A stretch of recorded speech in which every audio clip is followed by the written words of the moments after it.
Hi, it's been 2 years since I started a wheat-free and dairy-free diet, so I thought it's about time I make another update how I'm going on that. And I would say I stick to it to about 95%, so I've actually improved. Usually I was before in the maybe 80-20, but during the time I realized if I really do slack, I tend to get my symptoms back. So yeah, for about 2 years ago, I had to stop with dairy and wheat. It was the recommendation from my nose doctor, because I have had, since I was a teenager, always a lot of mucus, polyps returning back, and been operated many times, and the symptoms always got worse. I also have asthma, I have psoriasis, so these are all autoimmune diseases. And it came to a point where my nose was so bad again, but the doctor said can't operate anymore because you are totally broken in your nose. You've operated maybe 15 times, so we can't operate anymore. And just gave me lots of steroids, cortisone, tablets to eat, and I thought, okay, well, I can't do that forever, so I got to find another solution. I've seen Specialized all over the world, and they keep just giving you cortisone sprays or tablets and operating. So finally, 2 years ago, I found a doctor who told me to stop wheat and dairy straight away. I did, and improvements came pretty quickly. And as long as I stick to it, it clears up, and lots of other symptoms disappear as well. So it's definitely worth it. I've learned a lot about the reasons why this is, and the main causes, the gluten in the wheat. So I've not just cut out wheat, I've cut out actually everything that has gluten in it. And I feel that if I do slack on that, my symptoms return. But mainly nowadays it's my asthma. So since the 2 years, I have a free nose, I can still smell, so it's about a year now, which is lovely, which I couldn't do before. And I used to have psoriasis.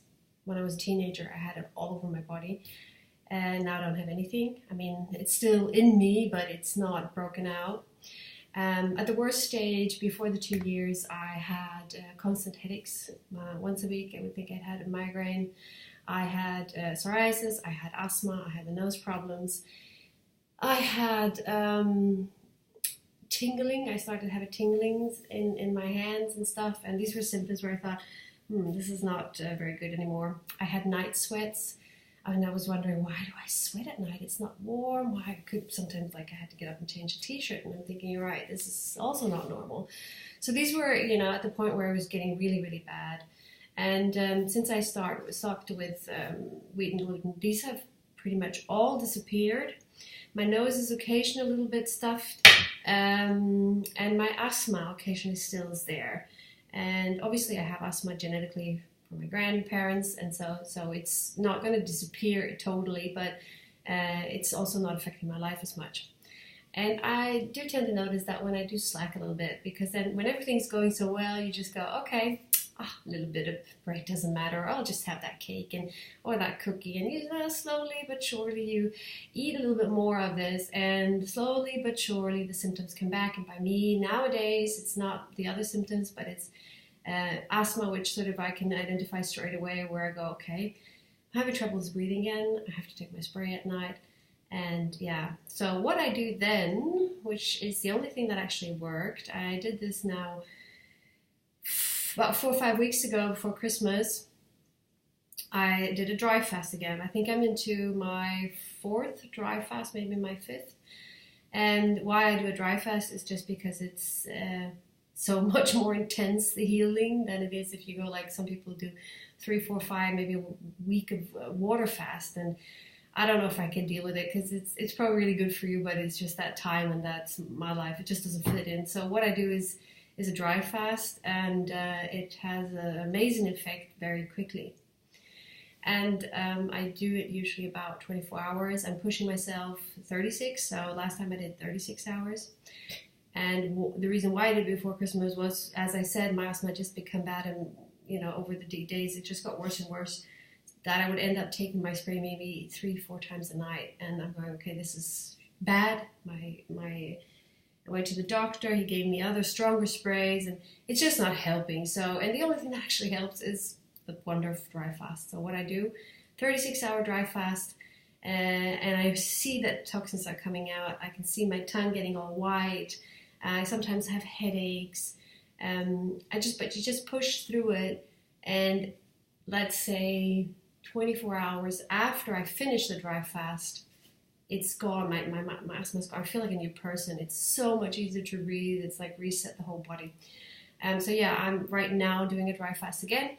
I started last night, I would say about maybe 9 o'clock. I had thought about doing it, but I sort of forgot. Otherwise, I would have stopped easily after dinner at 6 o'clock and not had anything more to drink. But I think I did have a big glass of water at about 9 o'clock, which is fine. But usually it's easier if you stop after you have your dinner, and then you go to bed, and then you can manage quite easily to get to dinner again, or you do it from lunch to lunch. But because I'm anyway doing 36 hours, I'm going to go all the way throughout today, go to bed, not have anything to eat or anything to drink. I do not do the extreme dry fast, which is don't touch water, don't shower, anything like that.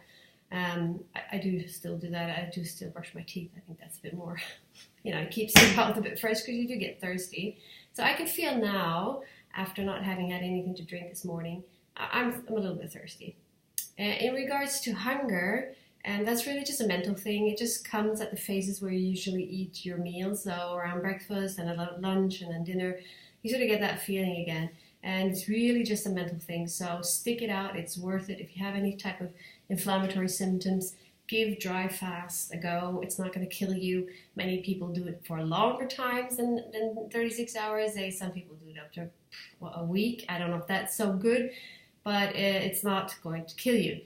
What it does is that it puts the body into a type of emergency situation because you're not getting any water. It is going to attack the weakest cells in your body and sort of combust them, like sort of use up the energy of these because they're anyway the weakest. They're going to go, right, we need the water and the energy out of these old cells. So they sort of take suicide or something and give the body the energy and the water that it needs. So interesting in life, if you do dry fast, I still go to the toilet. Like last time I went at least 3 times. I'm just thinking, man, I haven't drunk for 24 hours and I still went to the toilet. And obviously it's not white and, transparent. It is quite yellow, quite dark, but it's obviously a sign that it's, toxins coming out of your body. I wouldn't recommend anyone doing like a dry fast if you're really unhealthy, like if you do eat a lot of bad stuff and alcohol and this, because you might have extreme toxins coming out of you. So in that case, ease into it, do a week of really healthy eating, no coffee, no alcohol, no sweets, no wheat, just maybe plant-based, try to go plant-based for a week before, lots of fruits that contain water in themselves, just refill your body. And then head into a dry fast. Once you get out of the dry fast, don't just jump into eating normally, especially don't eat meat or anything heavy or no grains, for your digestive system. Ease into it. I usually just then after 36 hours just sip on like warm water, maybe a glass and slowly add it. And maybe after an hour or 2 hours, drink more water. I just sort of fill up with water and just flush it out. Another helpful thing could be if you notice that you've got toxins in your coming out of you, you've got headaches and stuff coming. It's not going to be comfortable, but I could recommend then taking, I would say maybe just one of those charcoal tablets. Basically, the charcoal is going to bind all the toxins in your body, especially if you've got metals coming out of you. It's really a good binder, so it sort of grabs the bad stuff and helps it to get out of your body. Then again, if you are prone to constipation or so, be careful to take too many because it does require also, it does take water from your body up. So I'd probably say, try to stick it out for a while. And then in the end, if you notice, once you start drinking again, go for it. Take a couple of those tablets, drink a lot of water, and see to that you flush out the remaining toxins in your body. So for me, this is the most helpful thing, dry fast. It's a magical, afterwards I'm reset again.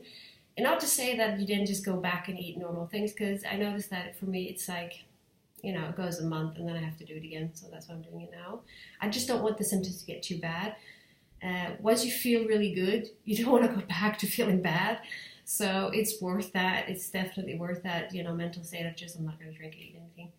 On those days, I tend to choose a day where I'm not tempted to have to eat something. Obviously, when my kids come home, I do make them food and everything, but yeah, you're just going to be strong to sort of stick it away. But I'm working from home today, so I don't have to go for lunch with colleagues and things like that help. And I'm only working half day, so which means if I get tired or so, I can lay down later and just rest. So that's another key thing. Sometimes I even take a day off, and on that day I just sleep through it. So then the quicker you get through it, and when you're sleeping, you're anyway, really, really healing yourself. It's the best thing you can do. So yeah, I thought I'd give you an update on that, and love to hear from any of you that go through similar things, or any tips that you have for me. So that's it. Hope to see you soon. Bye bye.